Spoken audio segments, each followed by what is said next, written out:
Greetings, I'm Kali Ross with In Pursuit of Purity. It is my desire to learn as much as I can about chocolate and the chocolate industry. I would love to share the experience with you, so I hope you enjoy these videos. Well, greetings, everyone. This is Kali Ross with In Pursuit of Purity, and I am very grateful because I have a guest today that is joining us all the way from Ghana. His name is Nelson Donkor. He is both a cocoa farmer as well as one of the founders of the nonprofit organization Pono Cocoa. Thank you so much for being here, Nelson. We are having some slight audio difficulty, so Nelson is going to turn his video off, but we will be able to hear him as we go through this interview. Nelson, you shared with me your amazing story about how you became a cocoa farmer. Could you please share that with others? Yes. I would say that from the tribe I'm coming off, automatically you have to be a cocoa farmer. So even when you are young, they will take you through the process to be a cocoa farmer. So when we were young, there was a divorce between our mom and our dad. So we were living with our father. We always go to the farm with us. I would say for even now here, I would say that time we were in child labor issue because we used to work hard in the farm, planting cocoa, harvesting, drying, and fermentation and others. And after all, you carry the cocoa 40 to 50 kilogram. Wow. To where the cocoa is going to be sold. And you don't have anyone to tell your story to, so automatically when you are ordered to do that, you do it. You don't have a choice. Yes. So our mom was living in the city, and she discussed with our uncle, and they came and rescued us from I would say the child labor. And it became a fight between my mom and my dad.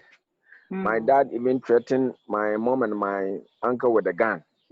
Wow. Intent of shooting them because they want to take us away from him. God being so good, they succeeded and we were taken to the city. And I would say that I'm not speaking good English, but I'm good than others here. So I would say I was grateful to be in school in the city. I couldn't further to the university. I just completed the senior high school in the city until 2012, when my dad died, and because no one was there to take over the farm, my father's family wanted to take the farms are two. They took the first one and they wanted to take away this one too. So it was like we have suffered in the village when we were young. So we will not allow them to take all the farms away. So I took the matter to court. And I won the case, and the farm came to me. I was taking over the farm, and I came all the way from the city to the village. So from there, I have been in the village since 2012. I've been in the village, and when I get to the village, because as a dad, I was through child labor. When I came here, I see that the farmers are using their children to be in the farm instead of going to school. So I'm saying that because of where I'm coming from, automatically you'll be a cocoa farmer. So since 2012, I've been in active cocoa I've been in active cocoa farming. So I would say that this is how I became a cocoa farmer. Mm. You sent some pictures of your beautiful children, and you some of the pictures were of your Yes, children in the farm.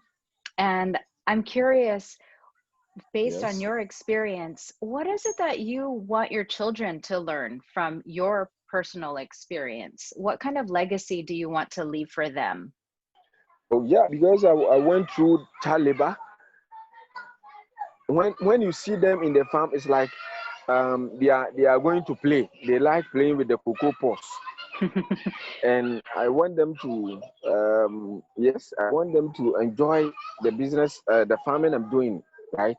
So when I'm going to the farm, they usually come to the farm in Saturdays, because in Ghana here, or in where I am now, when it's Saturday, no school, so I have to take them to the farm, and they will be learning what I'm doing. Maybe one day when I'm not Mm, there, they will also know um, what I'm doing, and maybe they will also take over as I took over from my dad.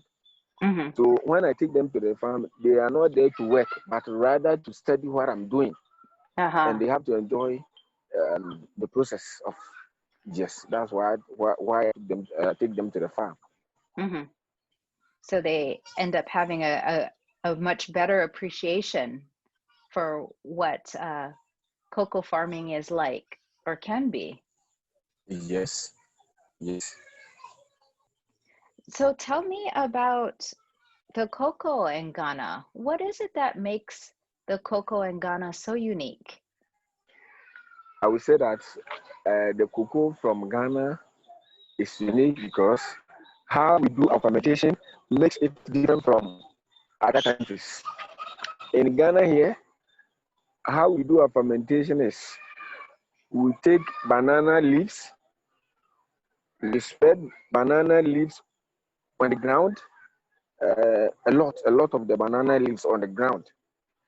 Then we put the beans on it and cover it again with banana leaves.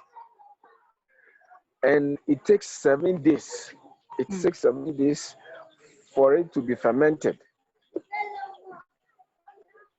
So through this process, the beans are going to get good smell or aroma, mm, and this makes it fine with chocolate, because I know mhm, chocolate with aroma or taste is from how it will be fermented.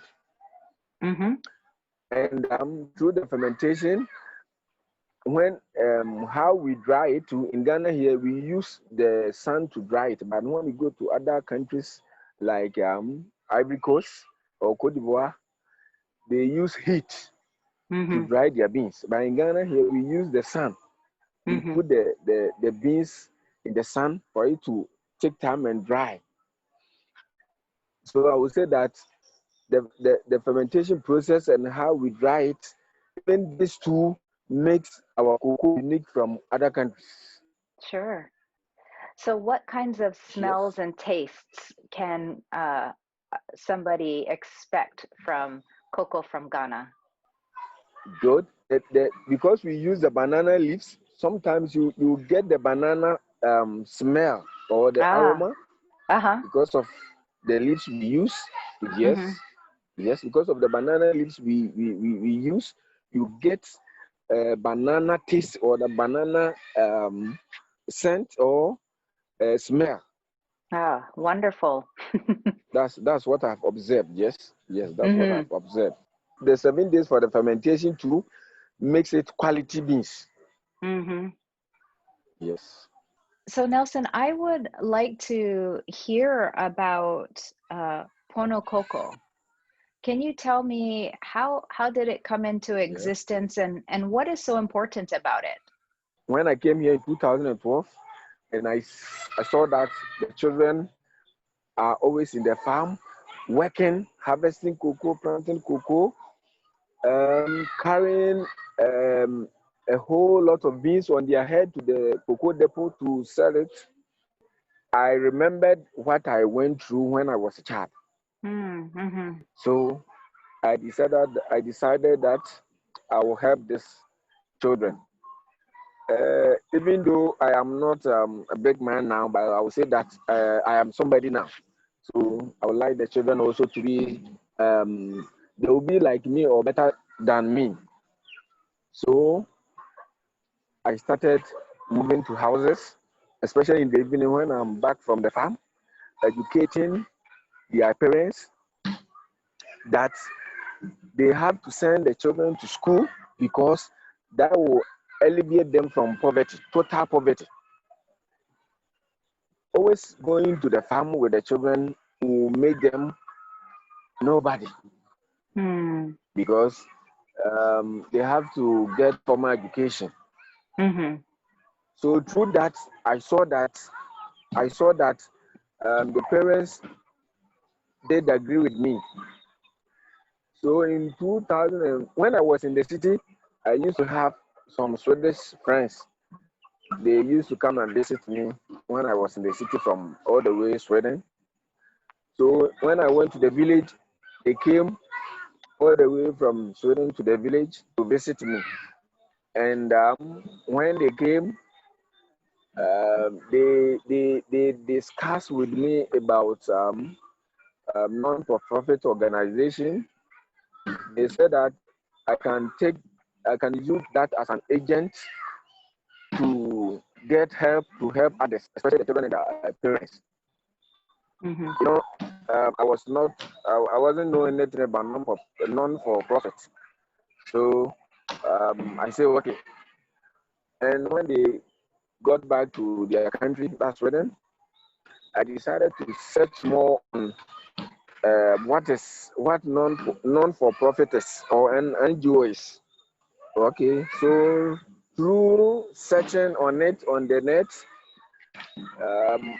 I met Ethan from Hawaii, Mm-hmm.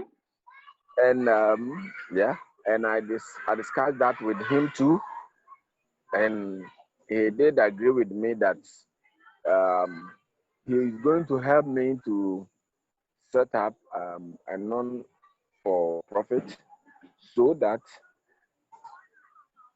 I can use that non-for-profit as a tool to even solicit for donations, either financial or educational or others, to help the children in the community and their parents. Mm. So we came to a point that we need a name for the non-for-profit, and at times saw that because I want the cocoa farming in Ghana to be holy or righteous, we have to use Pono. Pono in Hawaii means holiness or righteousness. Mm-hmm. So Ethan suggested Pono, and we all came into agreement that we use Pono cocoa, that's righteous cocoa. So we use that name. We use that name to make people to know that we want cocoa farming in Ghana to be holy and righteous from child labor and other things. When we got the name, we decided to maybe try if we can get people to get involved with us. And fortunately, we met Jonas from Belgium and Paula from Italy. Mm-hmm. They all decided to join hands with us and to do something with the non-for-profit. We decided to do a registration for it in Ghana and one in USA. So for now, Ethan is working on its registration in USA, and I'm also doing that one here in Ghana here. Mm-hmm. So I would say that yes, this is how Pono came into existence. So Nelson, tell us about what specific activities that Pono Coco is doing? Yeah. Since the establishment of Pono Coco, we have been able to rescue some of the children in worst form of child labor. We have been able to rescue some children from the hands of, I would say, wicked people. You know, Mm. in Ghana here, some people, I have to be honest. Some can even buy human beings from people. Mm. Some can even hide people, children from their parents, go and work in their farms. So Mm. they will give the parents money. They will give the parents money and they take away the children and take them to their farms to work. Wow. So we decided to um, moving around. We started to move around to maybe sometimes we have to negotiate with the listener. Those who are using the children, either they will take back the money they paid, or we use force to take the children away. Mm. Either we do discussion with them, and when they do agree with us, we will use because they have paid money to the children's parents, we have to pay that money back to them before Mm. we can take the children away, or Wow. or we have to use force. We have to use force Mm. um, to use the police. Sometimes we have to use the police by force. Mm. So through Pono, we have been able to rescue about 15 children Wow, from that's the farms we fantastic. are working in. Wonderful. And yes, and sometimes too, when there's no farm job, you know the cocoa season in Ghana here is seasons. We have 2 seasons here in Ghana here. So when there's no cocoa, they will take the children from the farm to the market to come and work or come and sell in the market for them. So sometimes we also work in the market, but Mm-hmm. we work in the market by stopping small children from doing let me say other jobs. And the children that we have rescued too, we have been able to send some to school, back to school. Oh, We have been able wonderful. to send some back to school, yes, and we have been able to trace some of their parents back to the northern part of Ghana. Mm. Through Pono, we have known that some of the children are taken all the way from the northern part of Ghana to some areas here, some cocoa farming areas here.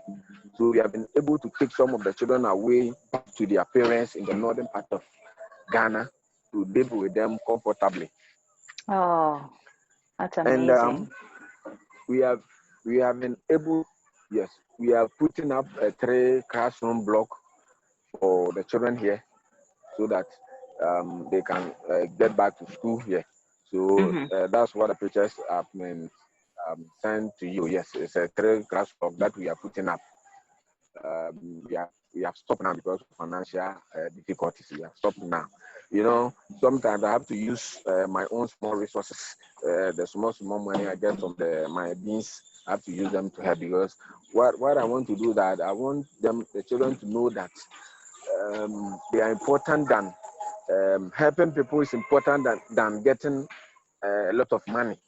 Mm-hmm. So sometimes we have to um, use our resources to help the children too.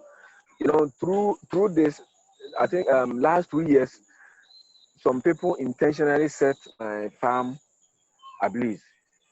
Oh They my put goodness. fire. Yes, they put. Yeah, they. You know, they did that. They did that because they thought that when they burn my farm, I will relocate from here back to the city. Mm. So they wanted to. They know I'm here because of my farming. They know I'm here because of my farming. So Mm-hmm. when the farm is no more, I will go back away so that they can keep on doing using the children. And God being so good, when they set the fire that night, it rained, and I would say half of the farm got burnt, but the other half was okay, but I'm replanting the distance, the half that got bent. So I would say that Pono have done a lot, and we are still doing a lot here because there's a lot going on here.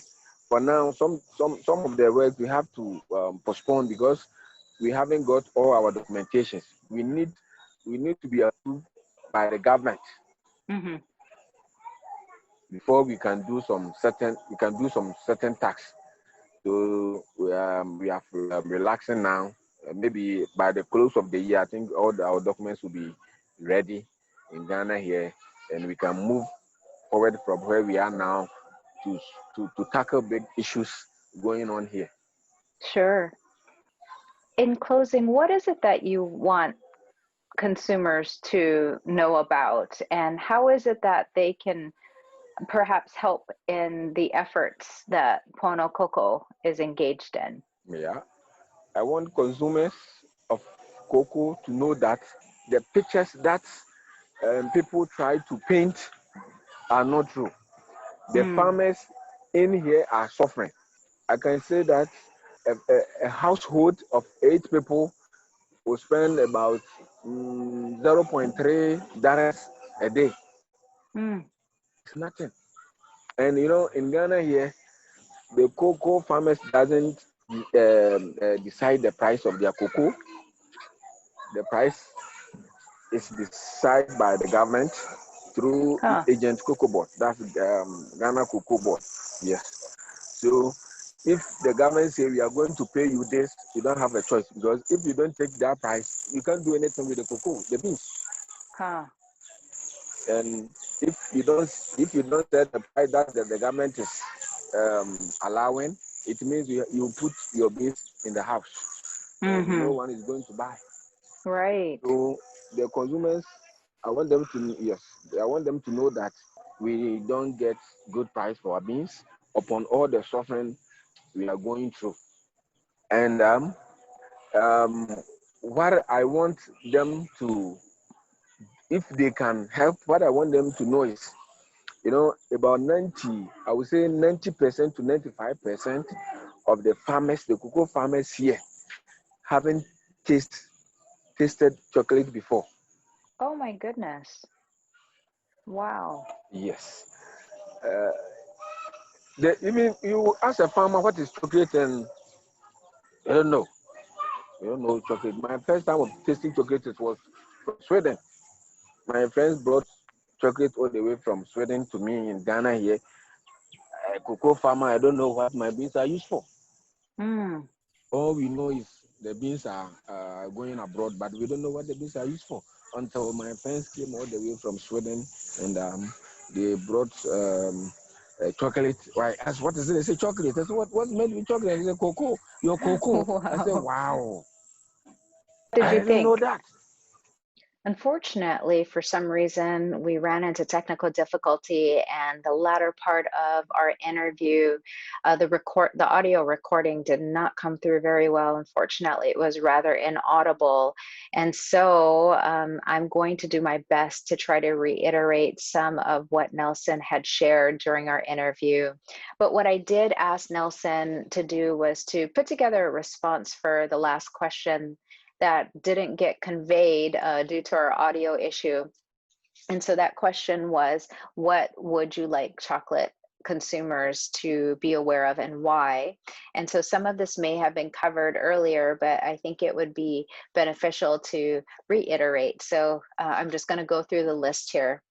He said the chocolate consumers have to be aware that the farmers that grow cocoa for them to get chocolate to eat are dying as a result of poverty because we don't get good prices for our beans, and we live on 33 cents a day as individual household members. The next point he said is that consumers have to be aware that children continue to do hazardous labor because 1, cocoa farmers earn too little for their efforts. 2, some parents do not fulfill their responsibility to their children. And 3, formal education is not always an option. Surrounding all these circumstances is the unceasing labor of rural life. And lastly, he stated that he would like consumers to support cocoa farmers and their children in any way they can, because by doing so, it will motivate the farmers to grow more for the chocolate industry. So it was just a really wonderful interview. Thank you so much for your time, Nelson. It was great having the opportunity to hear your story and to learn more about what's really taking place down there in Ghana. For those of you that want to know more about Nelson's nonprofit organization, Pono Coco, I'm going to have some information on the next slide. So make sure to tune into that and tune in to our next interview next time on In Pursuit of Purity.